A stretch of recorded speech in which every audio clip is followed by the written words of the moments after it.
Olá, obrigada por se juntar a nós. Esperamos que você goste da mensagem de hoje. Adoraríamos ouvir de você como Deus tem tocado a sua vida através do nosso ministério. Sua história é muito importante para nós. Se puder, nos envie um e-mail para contato@c3santos.com.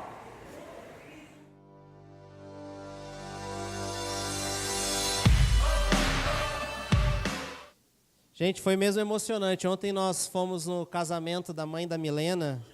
Nunca é tarde para Deus realizar certos sonhos na sua vida. E era o sonho da mãe dela se casar, né? Ela foi mãe praticamente solteira, né? E teve agora a bênção de se casar com um homem de Deus. O noivo chegou para mim e disse, eu sirvo ao Senhor há 54 anos. 54 anos aqui, né? Ele é viúvo e aí, né, conseguiu agora a sua varoa, que é a mãe da Milena. E foi um barato, um pastor bem velhinho fez a cerimônia de casamento. Eu confesso, eu aprendi muito. A gente fica só ali pensando, agora eu vou usar essa aqui, essa piada eu vou usar. E a gente achou que ia ser uma cerimônia bem assim, né? Tipo, pô, senhorzinho e tal, ele se complicou um pouco para ler ali os nomes, errou o nome do noivo e tal. Mas logo depois, quando ele começou a pregar a palavra, que unção, que presença de Deus, que sabedoria, sabe? E eu fiquei muito maravilhado, fui dar um abraço nele no final, dei um abraço num outro pastor também, pastores bem idosos, né? E eu fico muito lisonjeado e honrado de eu ser tão novo perto deles, eu tão pouca experiência comparada a deles, mas é muito bom ver homens de Deus. E um virou para o outro e disse assim, você achou que eu tinha ido para a glória? Já é. Um presbiteriano falando para o batista, né? Você acha que eu já fui para a glória já? Nossa, mas uma graça de pastores. Foi muito gostoso aquele casamento. Deus estava lá com certeza. Glória a Deus por isso. Amém. Vamos fechar nossos olhos. Queria só fazer uma oração agora para a gente engrenar a palavra de Deus. Paizinho querido, obrigado por cada filho teu, cada filha tua aqui presente na tua casa, que a nossa mente se esvazie agora, que o nosso coração fique receptivo para receber a tua palavra, Senhor, que todos nós saiamos daqui dessa noite cheios de vigor, cheios de graça, cheios de unção. Pai amado, derrama o teu Espírito sobre cada frase que vai ser mencionada aqui, que ela venha selar tuas verdades dentro de nós, Pai. Não queremos titubear, Senhor Deus, com os desafios desse mundo, Senhor, mas nós queremos caminhar firmes e ser constantes em tudo aquilo que o Senhor tem para nós. Em nome de Jesus. Amém, amém, amém. Amém. Cadê o Rafael? Está na área aí? Rafa, gente, fazendo aniversário hoje. Depois dê um abraço nele lá, amém?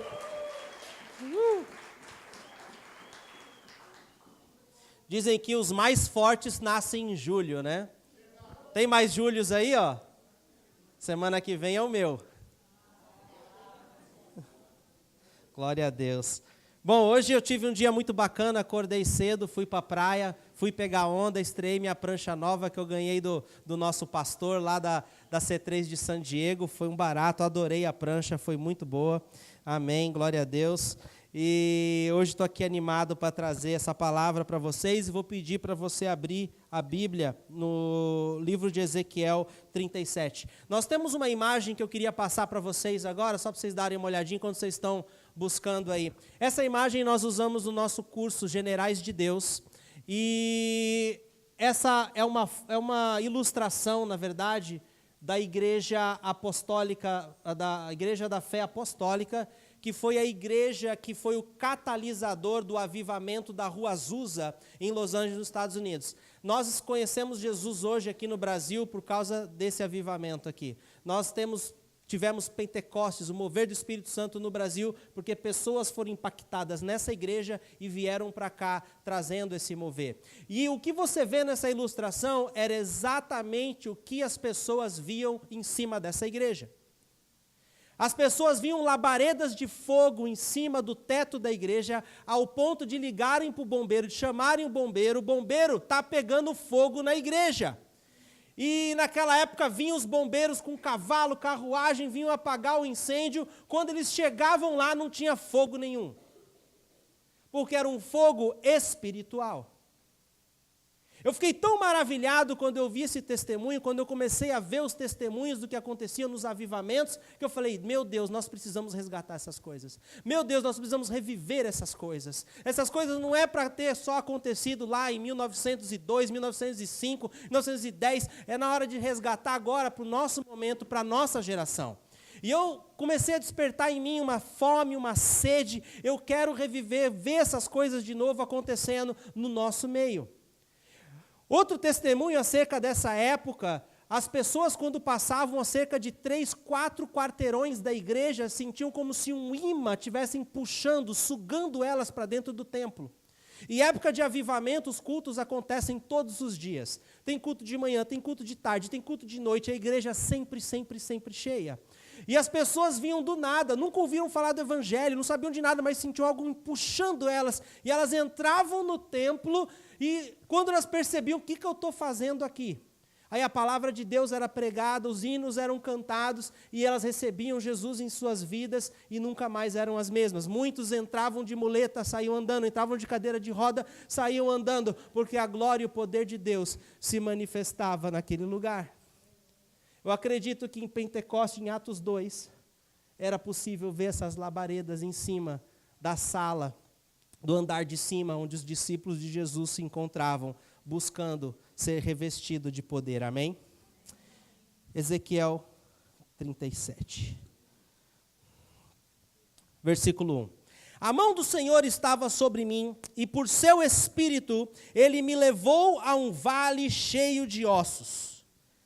Ele me levou de um lado para o outro, e pude ver que era enorme o número de ossos no vale. E que os ossos estavam muito secos. Provavelmente estavam lá muito tempo. Ele me perguntou, filho do homem, estes ossos poderão tornar a viver? Eu respondi, ó soberano Senhor, só tu sabes. Então ele me disse, profetize a esses ossos e diga-lhes. Eu amo as coisas de Deus porque Deus poderia fazer as coisas sozinho. Deus poderia fazer esse vale de ossos secos tornar a vida sozinho, sem o auxílio do homem, mas ele decide não fazer as coisas sozinho, decide usar a mim e usar a você. Então ele usou esse profeta aqui dizendo, profetize você. Só faz o que eu digo. E diga assim, Deus deu a palavra para ele. Ossos secos, ouçam a palavra do Senhor. Assim diz o soberano, o Senhor, a estes ossos.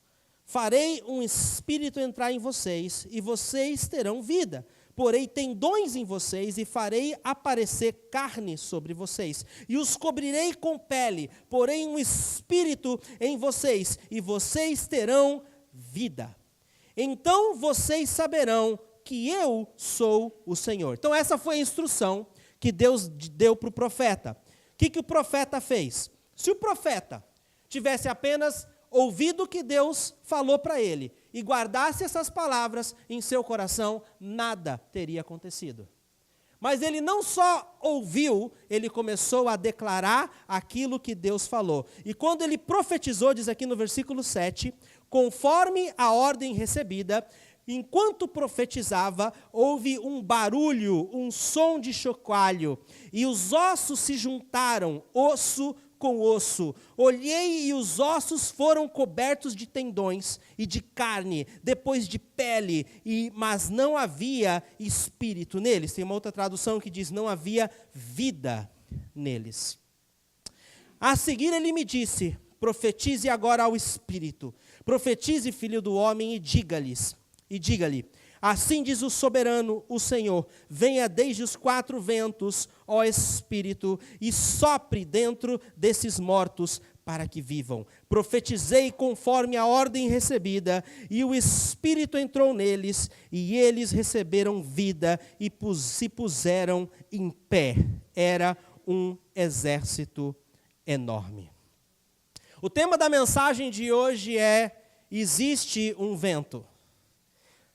O homem de Deus aqui profetizou para que o vento viesse, e esse vento era o Espírito, e esse vento gerou vida. Vida num vale de ossos secos. Sexta-feira nós tivemos o culto do Espírito Santo, sexta-feira passada. Não essa, acho que é a outra, né? A outra sexta-feira, e enquanto o pessoal da C3 Curitiba ministrava, Deus me mostrou essa passagem de uma forma que eu nunca tinha pensado antes. Nossa vida é cheia de vales e montanhas, não é? Existem momentos que a gente passa por vales. E eu tive uma nítida visão de que, às vezes, nós começamos a caminhar em momentos de vale e deixamos cair coisas preciosas que deveríamos carregar conosco para que a gente pudesse viver o propósito que Deus tem para nossas vidas. E eu comecei a ver as pessoas caminhando por momentos de dificuldade, momento de turbulência, momento de tribulação, momento de luta, momento de dificuldade, e aí caía a santidade da vida dela, e aquela santidade ficava pelo caminho e ela continuava vivendo sua vida. E aquilo se transformava em ossos secos. A pessoa caminhava pelo vale, aí caía a fé dela. Ela perdia a fé caía no chão, virava ossos secos, e ela continuava vivendo a vida dela. Ela não percebia que aquilo não estava mais com ela. Aí eu fui vendo, e Deus foi me mostrando que pessoas nesses momentos de vale perdem coragem, perdem ousadia, perdem amor, perdem compaixão, porque a vida às vezes fica tão dura conosco, que às vezes valores, princípios, dons, coisas que Deus colocou em nós, coisas que nós aprendemos, a gente vai deixando cair para trás. Eu fui visitar um amigo querido nessa minha viagem para os Estados Unidos, e ele passou por um divórcio bem traumático, um tempo atrás. Era um momento de vale dele. Ele passou por um vale. E eu amo muito a vida dele, mas eu fiquei extremamente preocupado com o que aconteceu com ele nesse momento de vale, porque ele deixou cair esperança.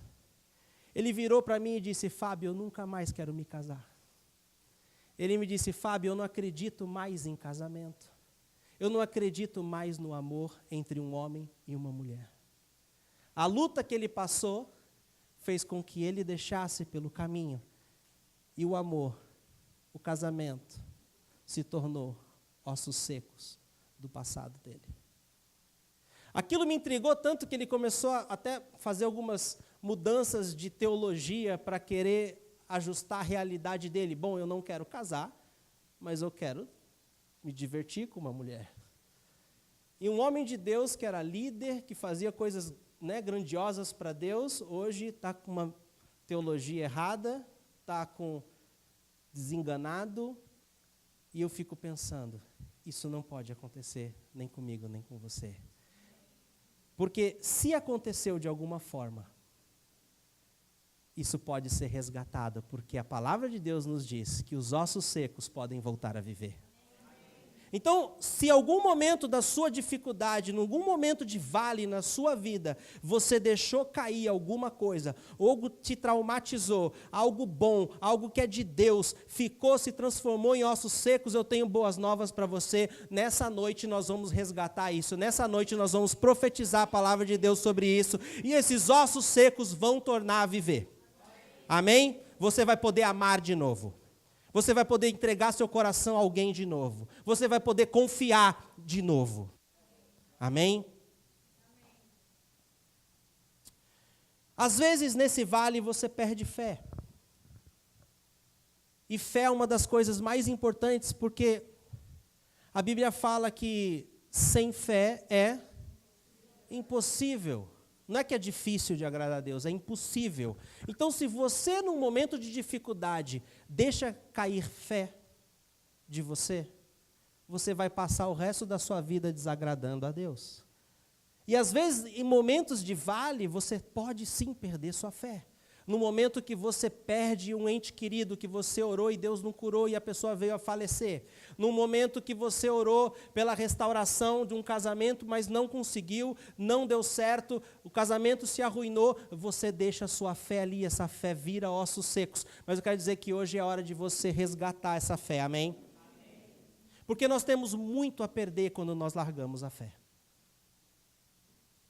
No livro de Marcos, a gente pode colocar aqui, fala de um milagre que Jesus realizou. Marcos 5:35. É onde Jesus ressuscita a filha de Jairo, um líder da sinagoga. E é interessante que eles chegaram a Jesus e falaram: Jesus, a menina está muito mal, né? Por favor, tem misericórdia. E Jesus estava indo a caminho da casa de Jairo para curar essa menina, mas quando ele estava chegando, chegaram para Jesus: não incomode mais o mestre, não incomode, não precisa mais vir Jesus, porque a menina morreu. Então, olha o que diz. Enquanto Jesus ainda estava falando, chegaram algumas pessoas da casa de Jairo, dirigente da sinagoga. Sua filha morreu, disseram eles, não precisa mais incomodar o mestre. Não fazendo caso do que eles disseram, glória a Deus, Deus não faz caso das suas circunstâncias. Não fazendo caso do que eles disseram,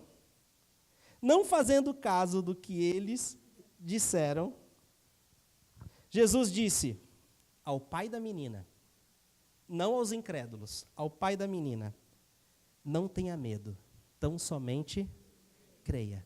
Ele falou a mesma coisa para Maria e para Marta, quando o irmão delas, Lázaro, havia morrido já há 4 dias. Creia, eu sou a ressurreição e a vida. Creia e você vai ver a glória de Deus. Versículo 37 diz que ele não deixou ninguém segui-lo, senão Pedro, Tiago e João.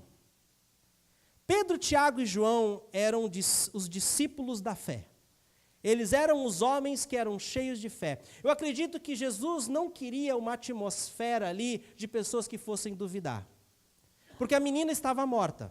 E Jesus estava indo ressuscitar o morto. Ele não queria, eu imagino, vindo Tomé, logo na sequência, né? Entrou Pedro, entrou Tiago, entrou João na casa de Jairo, aí veio Tomé. Jesus falou: você não. Eu não quero ninguém duvidando aqui do que eu posso fazer. Aí veio Mateus. Mateus era coletor de impostos, ele gostava de escrever, ele gostava de fatos, ele gostava de... Então, assim, eu imagino, eu não quero ninguém racionalizando o meu milagre aqui, não. Isso aqui não dá certo, eu não quero essa atmosfera de racionalização de milagre, eu preciso de homens de fé aqui comigo. Então, Mateus, você fica do lado de fora. Haviam pessoas chorando, murmurando não, como é que é?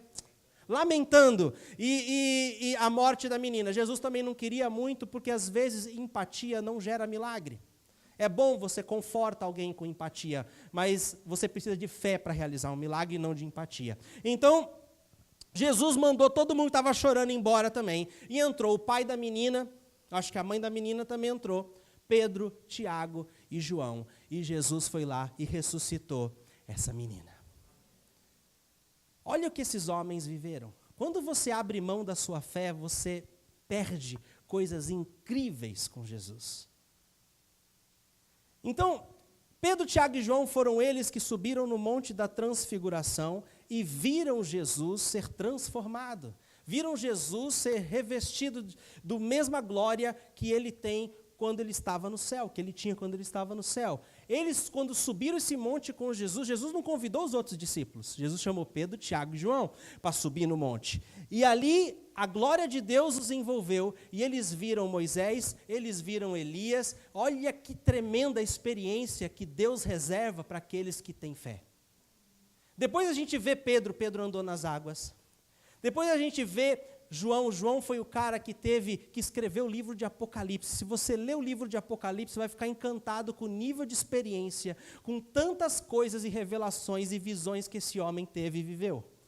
Eu queria muito viver o que ele viveu ali naquelas experiências, vendo o fim dos tempos, vendo o trono de Deus, vendo a multidão adorando. Nossa, que incrível, porque ele era um homem de fé.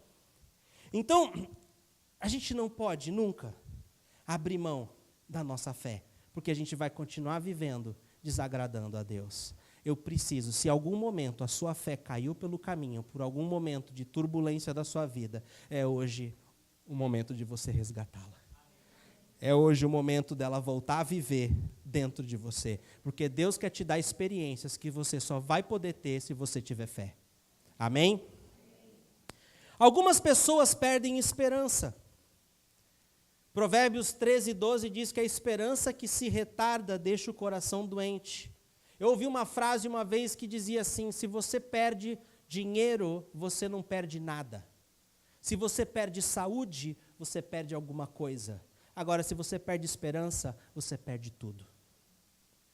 Então, nós temos que ser aqueles que nunca deixam a nossa esperança esmorecer, nunca deixam a nossa esperança morrer. Se por algum motivo, no seu momento de vale, a sua esperança caiu, hoje nós vamos resgatá-la, amém? Porque você precisa de esperança para viver as promessas de Deus. Houve muito tempo, a Milena mesmo compartilhou, que nós nos reunimos na sala da nossa casa. Será que um dia isso seria possível?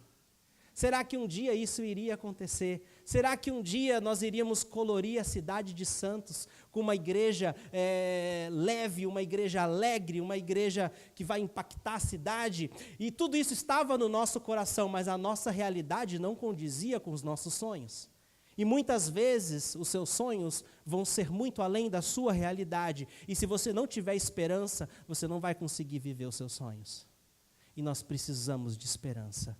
Então, se você deixou a esperança cair, nós vamos resgatar hoje, amém? Outra coisa que acontece muito nos momentos de vale, a gente perde ousadia. A gente deixa cair ousadia pelo caminho e elas se tornam ossos secos. Eu lembro quando eu conheci a minha esposa, eu era um cara muito mais ousado naquela época do que hoje. A minha fé não tinha limite, eu acreditava em tudo, que Deus podia fazer tudo. Depois, com o tempo e com as pancadas na vida, eu fui percebendo que eu comecei a racionalizar mais as coisas. Eu fui percebendo que eu fui ficando mais pé no chão e menos sonhador.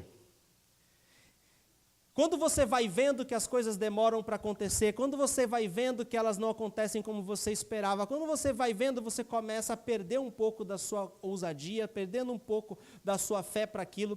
E foi o que aconteceu comigo em relação à cura, milagres e prodígios. Quando eu conheci minha esposa, ela pode relatar isso, eu era extremamente ousado. E eu adorava orar por pessoas para que elas experimentassem cura e milagre. E a gente pegou uma barquinha, lembra, amor? A gente pegou uma barquinha lá do Guarujá, vindo para Santos. Eu estava conhecendo Santos pela primeira vez. Ela ia me mostrar a cidade, junto com outro casal de amigos. E eu sei que na travessia da balsa eu vi um homem de braço quebrado. E toda vez que eu via alguém de muleta, alguém de braço quebrado, eu ficava impulsionado, compelido a orar por essa pessoa.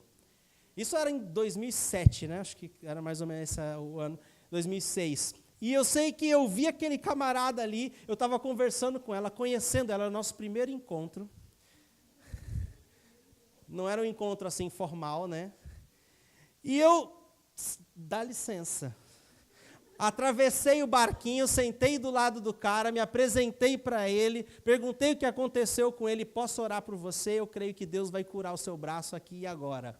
E eu botei minha mão ali, orei pelo cara, falei, agora você vai fazer esse raio-x aí, que deu tudo certo, Deus é bom. Eu toquei, então você arranca esse negócio daí, e voltei para conversar com ela. Ela, né, fez negócio isso aqui mesmo. Que doido esse cara, que doido. Eu andava no shopping, via alguém de cadeira de roda, nossa, Deus. E era assim, e aconteceu que eu fui tomando pancada, as pessoas foram me desencorajando, as pessoas foram dizendo, Fábio, não faz isso, Fábio, você é doido, Fábio. Fábio, para de fazer essas coisas. Mas eu aprendi uma coisa, as pessoas são mais curadas quando eu oro do que quando eu não oro, porque se eu não orar, ninguém vai ser curado, amém? Mas você começa a se desencorajar, porque você ora por 10, aí só um é curado dos 10, 9 não, e você começa...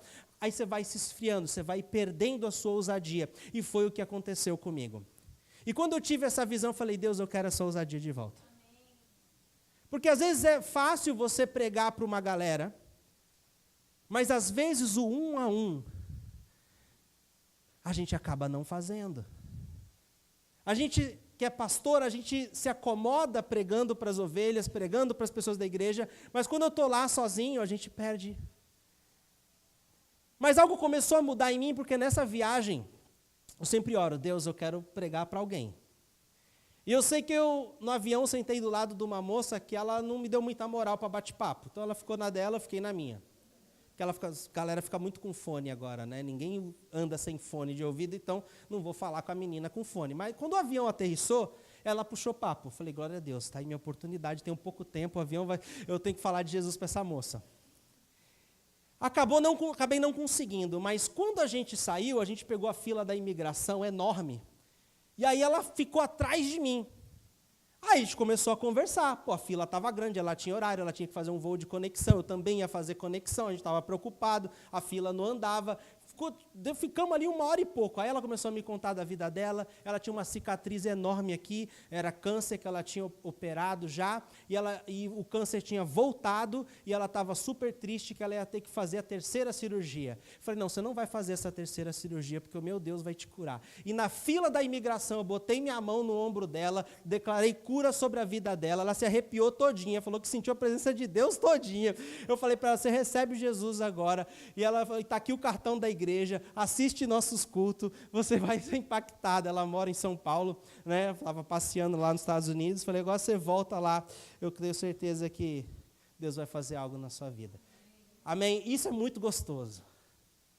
Eu não quero perder isso nunca. E nessa sexta-feira, quando eu vi essa visão diante de mim, eu falei, Deus, eu quero recuperar tudo aquilo, aquela paixão que eu tinha de jovem inconsequente, eu quero recuperar de novo. Eu quero mover nesse nível de fé e de ousadia. Não quero mais ficar me resguardando ou pensando o que os outros vão pensar, ou pensando que é tempo de eu ser ousado, amém? É tempo da gente ser radical, amém? É tempo da gente ser luz, amém? É tempo da gente ser sal, amém? Eu creio que se você for ousado, você vai começar a profetizar na vida das pessoas quando você estiver almoçando com elas. Você vai começar a declarar palavras que as pessoas vão se arrepiar inteira. Você vai começar a falar coisas da vida dela que você nem sonhava que estava em você, que Deus, o Espírito Santo, começa a revelar. Frases vão começar a cair. Eu creio que Deus quer despertar algumas coisas na nossa igreja e no nosso meio, que você vai ser sal e luz, e impactar, influenciar o seu círculo de influência. Chega de ficar retraído, amém? É hora de avançar. Pegar essa ousadia de novo. Muita coisa eu já vi também, em momentos de vale, pessoas deixando cair coisas muito preciosas e muito importantes, como caráter, como integridade, como obediência, como santidade, como temor. Eu acredito que o temor do Senhor nos traz sobriedade. Você se torna um cristão sóbrio quando você é cheio do temor do Senhor. Ele nos deixa sóbrio, nos deixa são, nos deixa assim, sou movido pelo temor do Senhor. Se eu sou movido pelo temor do Senhor, eu não vou fazer nada que o desagrade. Uma das coisas que mais me fez me apaixonar pela minha esposa era o temor que ela tem de Deus. E eu sei que uma mulher que teme o Senhor não vai me trair, porque ela não quer trair primeiro o seu Deus. Ela não quer primeiro fazer algo que vai entristecer o seu Deus, porque ela é cheia de temor de Deus.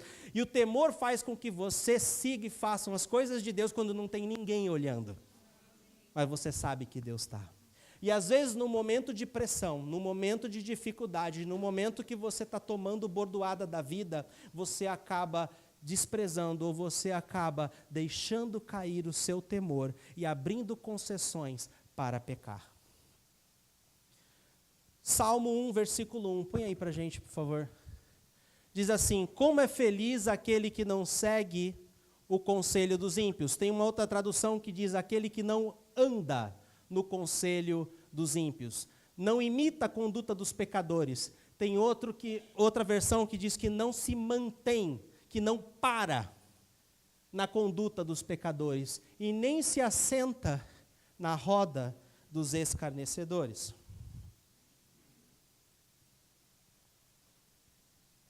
Bem-aventurado o homem que não anda segundo o conselho dos ímpios, não se detém no caminho dos pecadores e nem se assenta na roda dos escarnecedores. Aqui esse salmo nos mostra 3 passos para o pecado.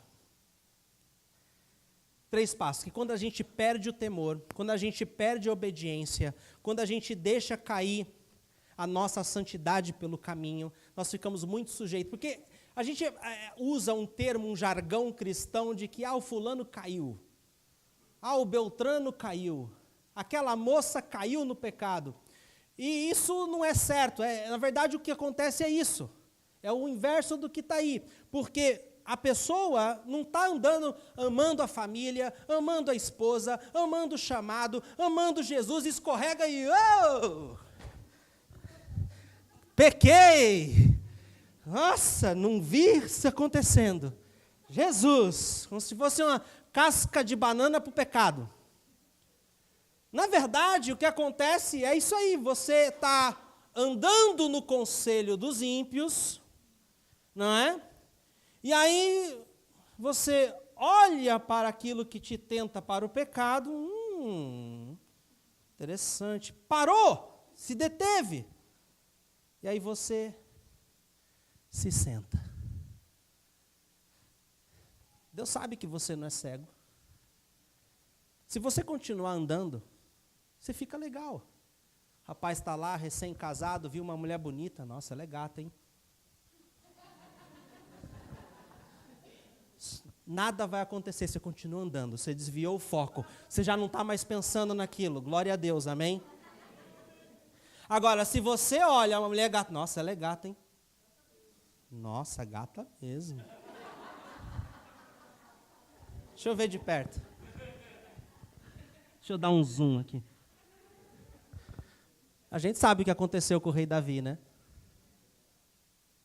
Bem-aventurado aquele que não anda no conselho dos ímpios, não se mantém, não se detém no caminho dos pecadores e nem se assenta na roda dos escarnecedores. Eu tenho visto o diabo dilacerando casamentos, dilacerando pessoas e ajudando elas, contribuindo na vida delas a romperem suas alianças. Todo lugar que eu vou, todo pastor que eu converso, tem gente nas suas igrejas, cristão, povo de Deus, passando por problemas no casamento, divórcios, intrigas, traições, coisas terríveis. Nós precisamos dar um basta nisso, amém? Nós precisamos dar um basta nisso. Eu imagino a pessoa que trai a mulher ou trai o marido, deve olhar o exemplo de Sansão. Eu imagino Sansão ali, no porão, da onde o povo festejava, e ele girando. Queria que você chegasse, se você chegasse para ele e batesse nas costas dele, Sansão, como foi Dalila? Quero dizer se ele ia falar para você que valeu a pena. Duvido ele dizer, foi maravilhoso, Dalila. Olha, durou 2 anos meu casamento, foi incrível. Ele casou com a mulher errada, que Deus não queria que ele casasse. Ele foi extremamente desobediente, desobedeceu os pais, desobedeceu os princípios de Deus. Tiraram os olhos dele, cortaram o cabelo dele, cegaram ele. Não cegaram assim, né? Veio o oftalmologista, vou te cegar aqui, vou dar uma anestesiazinha.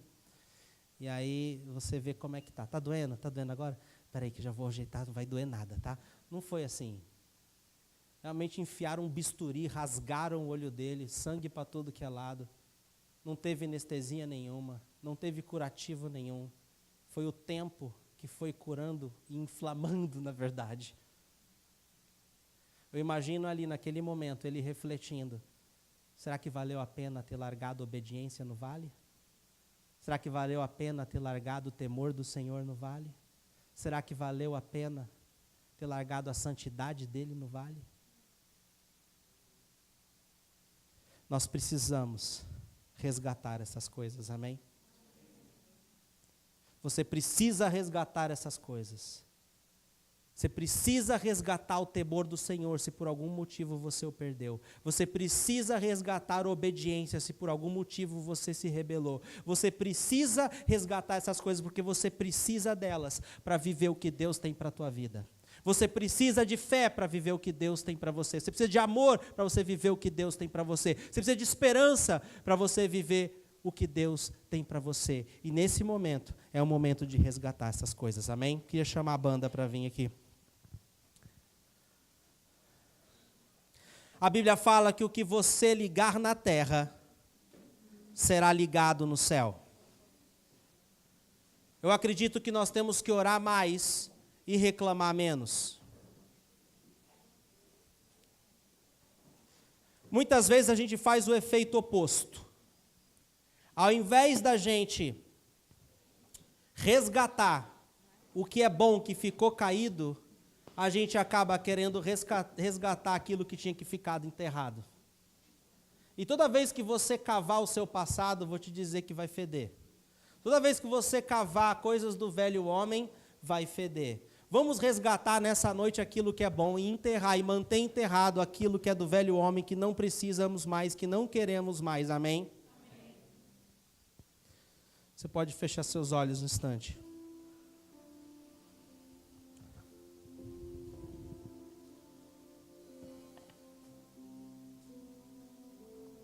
Eu ouvi uma frase na conferência do nosso pastor,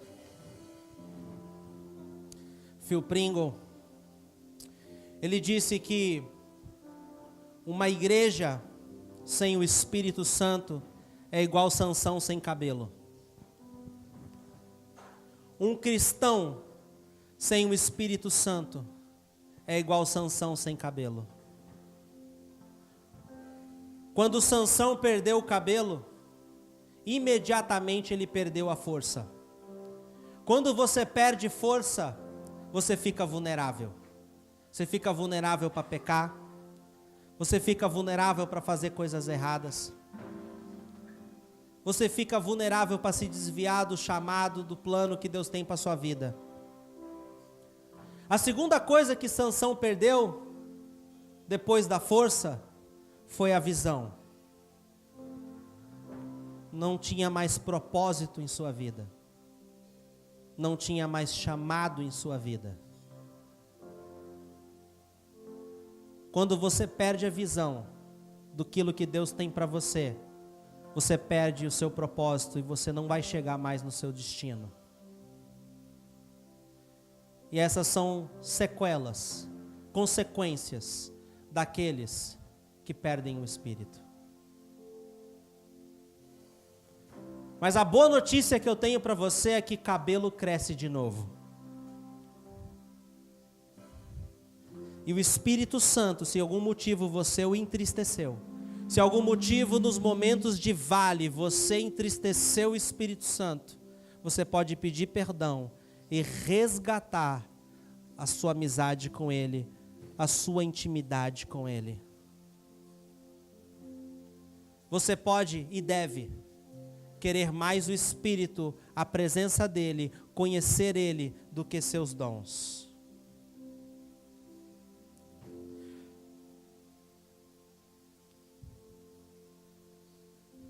Eu creio que o Espírito Santo quer gerar vida dentro de você nessa noite.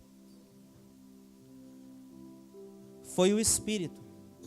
Quando o profeta Ezequiel declarou a palavra, os ossos se juntaram.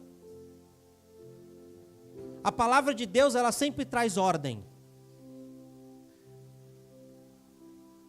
Tendões se formaram, carne se formou, mas a vida veio quando o Espírito foi soprado. E eles se colocaram de pé. É o Espírito que vai avivar, fazer reviver a sua fé. É o Espírito que, quando soprar na sua vida, que vai fazer reavivar, reviver a sua esperança, reviver sua santidade, reviver o seu temor. É o Espírito de Deus que traz vida. E chegou a sua hora, chegou o seu momento de resgatar, de profetizar, de declarar: meu Deus, me perdoa porque eu perdi santidade no meio do caminho. Meu Deus, me perdoa porque eu perdi a fé com essa circunstância que eu vivi. Meu Deus, me perdoa, mas hoje eu quero declarar para os quatro ventos: vem agora, Espírito Santo, e reaviva em mim a minha fé que eu perdi. Reaviva em mim a minha santidade que eu perdi. Eu não sei o que você perdeu ou deixou no meio do caminho, mas você pode começar a clamar agora. Eu quero que você se coloque de pé se você perdeu alguma coisa no meio do caminho. Eu perdi a ousadia e eu quero que ela seja resgatada em mim agora em nome de Jesus. Eu quero ser extremamente ousado. Espírito Santo, eu quero ousadia para a minha vida, Senhor. Ouve as vozes dos meus irmãos aqui agora. Ore a Deus agora como o profeta Ezequiel orou. Diga para Deus agora aquilo que você deseja que seja resgatado, que seja agora reavivado dentro de você. Se é compaixão, se é amor, se você teve uma desilusão amorosa, não tem mais coragem de entregar seu coração para ninguém, faz com que Deus agora possa recuperar o seu coração quebrado, consertar o seu coração quebrado, porque Ele é muito bom nisso. Em Deus todas as coisas se fazem novas. Aleluia. Jesus, ouve o clamor de cada filho teu, de cada filha tua aqui nessa noite, Pai. Aleluia. Nós profetizamos agora pelos 4 ventos. Show. Show.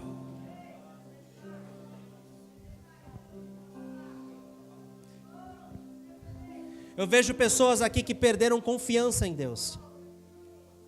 Suas circunstâncias fizeram você duvidar da bondade de Deus. Você nunca questionou a existência dele, mas você começou a duvidar se ele é bom para você. Deus quer resgatar isso, porque ele é bom, ele te ama. A passagem que Deus me mostra é que quando você ainda era uma substância sem forma no ventre da sua mãe, o seu Deus já te conhecia. E quando você ainda era aquele grãozinho de feijão no ventre da sua mãe, com o coração batendo, Deus já se agradava de você. Deus já sorria a teu respeito. Você pode retomar sua confiança nele, porque ele te ama.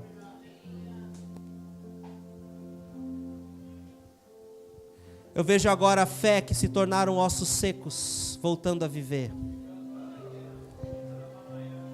Talvez você já recebeu uma palavra profética que você pôs na prateleira e não se lembra mais dela. Deus fez isso comigo essa semana. Eu recebi uma palavra, uma visão, eu tive uma visão há muitos anos atrás, em 2005 acho que foi. E essa visão tinha que se concretizar em 2020. Essa semana Deus começou a fazer eu reviver essa visão. É muito ousada, é muito louca, é muito grande. Mas como a minha esposa disse aqui hoje, não ore mais para Deus. Ai Deus, se você ao menos, tire o ao menos do seu vocabulário. Ai Deus, se você ao menos me ajudar a pagar meu aluguel. Ai Deus, se você ao menos me trazer o meu varão. Se ao menos você me ajudar a ganhar. Eu quero ganhar um pouquinho mais, uma promoçãozinha pequenininha já tá bom. Eu me contento só com um pouquinho. Pare, você insulta a Deus. Seu Deus é grande. Seu Deus é forte. Ele quer resgatar que você tenha ousadia, que você tenha fé, que você ore em orações grandes. Se você orar com a motivação certa, se você orar alinhado com a vontade dele, ele vai responder. O que ele não vai responder são orações ousadas, motivadas por egoísmo. Essas ele não ouve mesmo não. Você vai perder seu tempo. Mas se a sua motivação for boa, se o seu coração estiver alinhado com o dele, você pode orar e pedir o que você quiser, mas seja ousado, amém? Avivamento não acontece com boas palavras, acontece com orações ousadas. Estudando a história dos avivamentos, todos eles começaram em reuniões de oração. Começaram com pessoas clamando e crendo que Deus pode fazer algo poderoso. Deus pode fazer algo poderoso na nossa nação. Eu acredito que em alguns anos o Brasil vai se tornar uma potência econômica.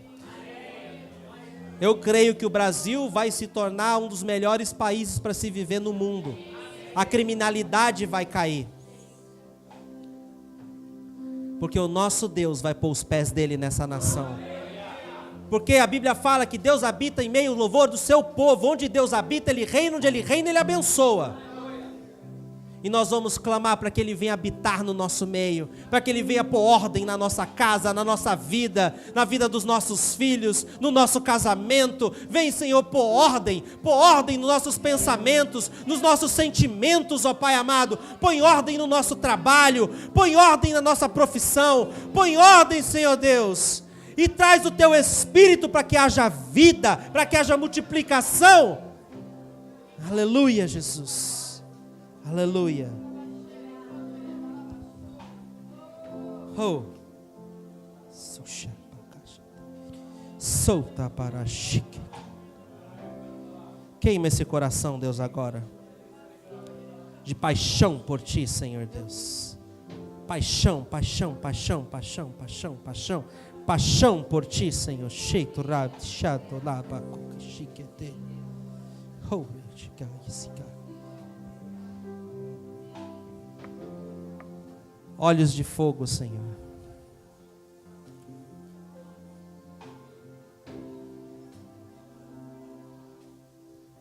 Eu vejo o Senhor te dando olhos de fogo.